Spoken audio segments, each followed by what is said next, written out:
बड़वाह में मां नर्मदा के जीवन को बचाने के लिए पिछले 460 दिनों से प्रकृति उपासक समर्थ सद्गुरु श्री भैयाजी सरकार निराहार रहकर सिर्फ नर्मदा जल पीकर नर्मदा परिक्रमा के दौरान अनशनरत हैं। इस अनशन के दौरान गुरुवार को वह बड़वाह के श्री राम समर्थ कुटी व हरिओम आश्रम पर पहुंचे। समर्थ सद्गुरु ने अखंड नर्मदा सेवा परिक्रमा का महाव्रत धारण करते हुए कहा कि नर्मदा गो प्रकृति संरक्षण, संवर्धन एवं प्रकृति केंद्रित जीवन शैली व्यवस्था और विकास की परिकल्पना को साकार करने के लिए अखंड निराहार नर्मदा सेवा परिक्रमा शुरू की। समर्थ सद्गुरु बीते 460 दिनों से अन्न आहार का त्याग कर मां नर्मदा के संरक्षण की मुहिम को जन जन तक पहुंचाने का सत्याग्रह कर रहे हैं। यहां उन्होंने संदेश देते हुए कहा कि गुप्त हो रही मां नर्मदा, विलुप्त हो रहे जीवन क्षेत्र को बचाए, अब प्रतीक्षा नहीं प्रतिज्ञा करें। अब बिना देर किए हमें प्रकृति को केंद्र में रखकर विकास व्यवस्था की अवधारणा को साकार करना होगा। मां नर्मदा संरक्षण के लिए आम जन को आगे आना होगा। तत्काल सबको मिलकर मां नर्मदा की संरक्षण संवर्धन के लिए कदम उठाने होंगे। ये अखंड नर्मदा परिक्रमा है और ये परिक्रमा माँ के श्री चरणों में समर्पित है।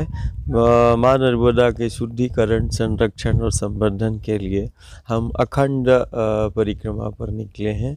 और अभी वर्तमान स्थिति में हम देख रहे हैं जितनी तीव्रता से माँ नर्मदा का वो अमृत तुल्य जल दूषित हो रहा है, उतनी ही तीव्रता से हमारा समाज संक्रमण का शिकार हो रहा है। जिस द्वार पर हम स्वास्थ्य की कामना करते हैं, जिस द्वार से हमें जीवन मिल रहा है, आज निरंतर वो द्वार प्रदूषित होता जा रहा है। और जितनी तीव्रता से जल दूषित हुआ है, उतनी तीव्रता से हमारा परिवार समाज संक्रमण का शिकार हुआ है।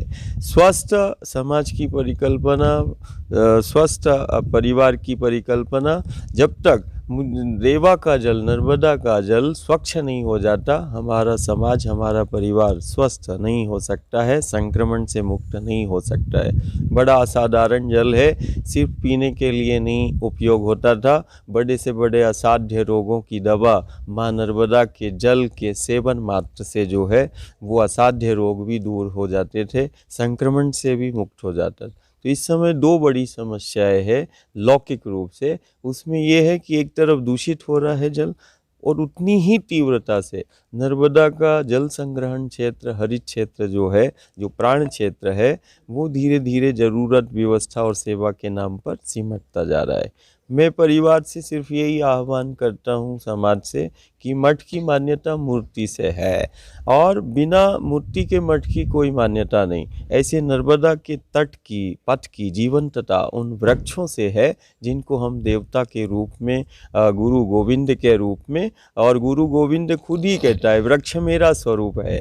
तो नर्मदा के तट और पथ की शोभा और जीवंतता पेड़ पौधों से है, वन अभ्यारण्यों से है।